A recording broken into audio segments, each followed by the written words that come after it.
The problem of misclassifying workers in the construction, landscaping, and trucking trades in this area has been largely an overlooked phenomenon until now that the Providence Business News has put it in the spotlight. Mark Murphy is the editor of the paper. And Mark, this issue is an important one because, according to the headline, first of all, legal contractors are losing out. And according to the article, the companies not paying attention to the rules are affecting the bottom line of the company officials who are. Well, but what's happening is that there are general contractors, and oftentimes they will hire subcontractors. And the issue is with the subcontractors generally is they're not classifying their workers as employees. And so they're not paying insurance. They're not paying them a prevailing wage as a union, or even non-union workers could have.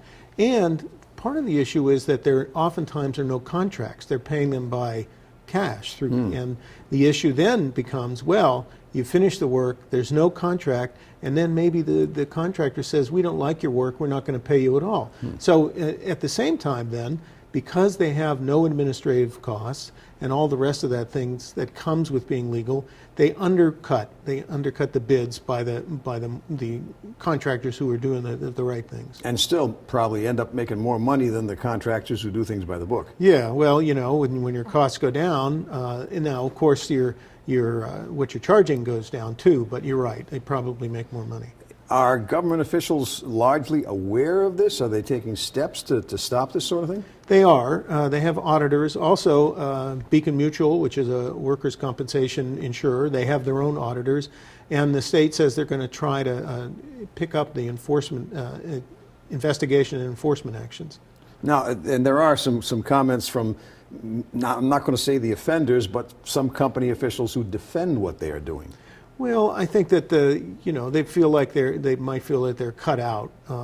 But there's a lot of these subcontractors or minority-owned businesses. It's not like they're swimming in jobs. I mean, there are a lot of jobs out there, and so it really does undercut people who are paying attention to the law.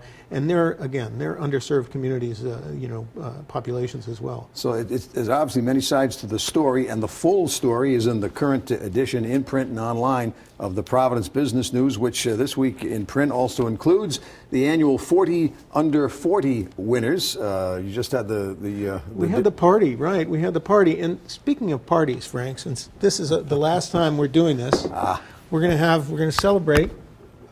My goodness! With a little rum.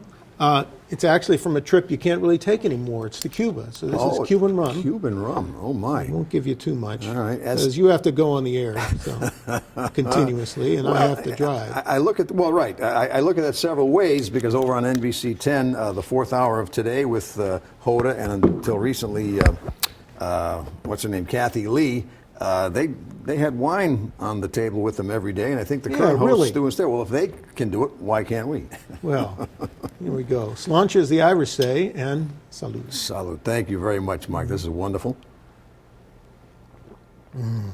Oh, Cuban rum is very good. It's very good. Now, while we're enjoying this, we'll note that this is Mark's last appearance on Coffee Break, because Coffee Break, our run officially ends this coming Friday, and it is because many of the resources used here on Coffee Break will be shifted over to the new Studio 10 program, which begins in early September over on NBC 10. We'll talk about that in a little more detail as we count down to Friday, but for now, thank you for joining us here on Coffee Break. Thank you, Frank. Thank you, Mark, for many years of great conversations here and over on NBC 10.